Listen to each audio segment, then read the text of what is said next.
Атам үстіме секірді. Біз ауылда тұрамыз. Күйеуім дәрігер қызметінде аудандық ауруханада жұмыс жасайды. Солтүстікке, оңтүстіктен жұмыс бабымен қазақландырамыз деп келдік. 2 жасар баламыз бар.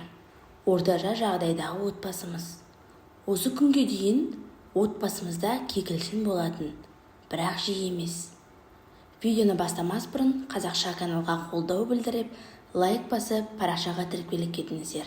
Осындай адамдардың қателіктерінен өскелең ұрпақ біздің оқырман сабақ алсын деген мақсатта ашылған арна.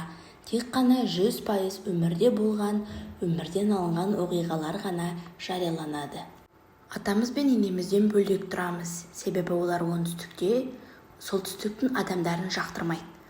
Бұл жақтың адамдарын дөрекі, тәрбиесіз, анайы сөйлейтін, ата-енесімен тұраулары келмейтін, енесіне сәлем салмайтын деп көреді. Бірақ негізі қай нәрсе де адамның өзіне байланысты. Менің күйеуім жоғарғы оқу орнын бітірсе де, аса қатты білімді болмаса да адамды жақсы сыйлай біледі. Менің атам әскери адам болған, қазір зейнеткер, ал енем болса үйде отыратын зейнеткер адам. Ата-енеммен қарым-қатынасымыз жақсы, бірақ енді кез келген ене ретінде ол мені аса қатты жақтырмайтын. Қанша жерден енем мені жақын қабылдамаса да, мен оны енем, екінші анам ретінде ылғи сыйлықтар беріп, көңілін көтеріп, жағдайын біліп, күн сайын күнара немересімен сөйлестіріп тұратынмын. Менің күйеуім отбасында жалғыз ұл, мен ол үйдің, ол шаңырақтың жалғыз келінімін. Олар да маған сыйлық беріп тұрады анда-санда. Ата-енем ұшақпен айына 1-2 айда 1 рет келіп тұрады. Балаға көмектесіп, қыдырып, үйде жатып кетеді. Олардың қолдарында ешқандай бала-шаға жоқ, бірақ солтүстік ұнамағаннан кейін ғана осы жаққа келуден бас тартты. Баламыз 2 жаста болған кезде, 2 жаста болатын кризис басталды баламызда.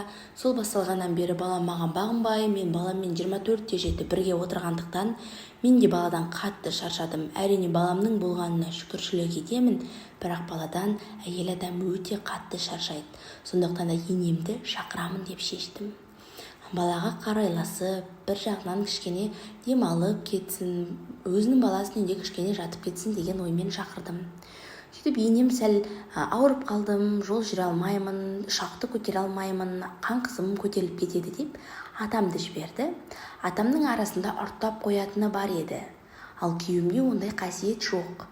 Атам келді ұшақпен, күтіп алдық, бәрі керемет, ет астым, 5 бармақ жасап, керемет қадірлі қонағымыз қылып күттім. Осы ауылда оның бірге, әскерде бірге болған бір жолдасы бар еді.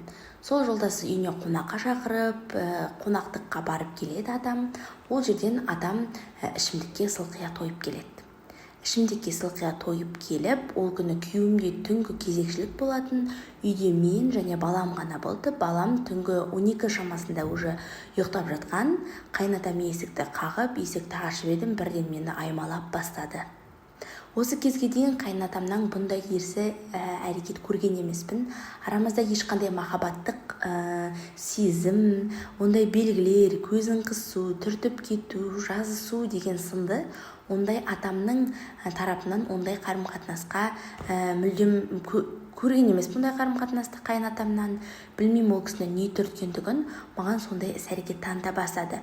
Баламның ұйықтап жатқандығын пайдаланып, күйеуімнің кезекшілікке кеткендігін пайдаланып, есі дұрыс емес болса да, ол кісі негізі көп нәрсені сезіп, барлық нәрсені білетін, оң мен солын танитындай, қанша ұрттаса да оны көтере алатындай адам болатын. Бірақ осы сәтте атам кәдімгідей далада қатындар секілді өзінің есін білмейтіндей болып келді. Білмеймін, мүмкін ойында жүрген нәрсесін іске асырғысы келді ма, мені аймалап бастап, менің үстіме шығып алды. Біреу сенсе, біреу сенбес, мен қайнатамның алдын жолын кескен адам емеспін. Алдында орамалсыз жүрген емеспін. Халат қысқа көйлекпен, халатсыз жалпы жүрген адам емеспін. Қайнатамды сыйлап, қайненемді сыйлап, әрдайым тек солай ғана жүретінмін. Бірақ мен ешқандай повод бермесем де, қайнатам осындай іс-әрекетке барды. Менің үстіме шығып алып, әйдай мені мазақ қыла бастады. әрине менен ләззат алып бастады. Мен жылап өз бөлмеме кеттім, күйеуіме қоңырау шалдым, күйеуім жетіп келіп, ойлаңызшы, мені емес, баласының анасын қорғамай, өзінің ащы суға сылқия тойып алған әкесін жақтап, менің әкем ондай емес, қанша ішсе де, жесе де, ол ондай әрекет танытуы мүмкін емес. Сен өзің жырпылдадың, өзің әкемнің сондай жағдайда келгендігін пайдаландың деп мені кінәлап, маған қол көтерді.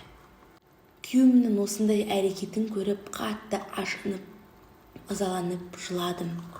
Ар жағында өзің кінәлісің, өзің сұрандың, өзің тілеп алғаның бұл. Адаммен өзінің әрекетіне байланысты өмірінде арқаратай действиялары болады деп мені күйеуім кінәлап, мен сөмкемді маған беріп, баламен бір үйден қуып шықты. Адамның кесірінен ұйып отырған отбасымыз ойран болды. Мен үйден шығасымен бірден енеме қоңырау шалып, мән-жайды түсіндіріп бергенімде, қалай ойлайсыздар, енем кімнің жағына шықты деп ойлайсыздар? Әрине, өзінің күйеуінің жағына шықты. Бүкіл ауылға мені масқара қылғылары келді. Ал өзінің күйеуін сүттен ақ, судан таза қып, тап-таза қып алып шыққысы келді. Ал мен ол ауылдан бірден кетпей, арызымды жазып, барлық мән-жайды айтып, қызметкерлерге суреттердің барлығын көрсетіп, өзімнің жағдайымды, күйеуімнің ұрғандығын, барлық жайлы деректерді көрсетіп, барлығын түсіндіріп айтып бердім. Енеме қоңырау шалғанымда, енем мені кінәлады.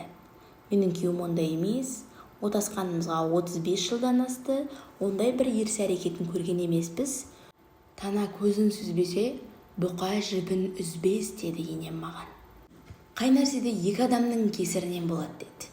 Шапалақ тек екі алақанды қосу арқылы ғана болады деп, енем мені кінәлі етті. Бүкіл ауылға масқара болғаным ғана емес, мен отбасымнан да айырылып қалдым. Осы еркекпен менің қаншама уақытым өтті, зая кетті қаншама уақытым. Ең қиыны тап-таза адамға кінә тағып, сол адамды кінәлі ету. Әрине, мен олардың көздерінше барлығына кінәлі адам болып қалдым.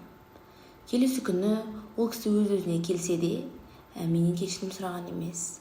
Себебі ол барлығын ұмытып қалған, ал менің ата енемнің және күйеуімнің ойдан құрап алған версиялары басқаша болатын. Атам соларға сеніп, ол да мені жек көріп кетті, сен мені қинадың, отбасымыздың бақытын көре алмадың, берекесін көре алмадың, сені келген кезде ұнатпап едік деп, атамнан осындай сөз естіген кезде мен бірден өмірден түңіліп кеттім. Оқиға кейіпкері осы видеоның астындағы комментарийлерді оқимын дейді.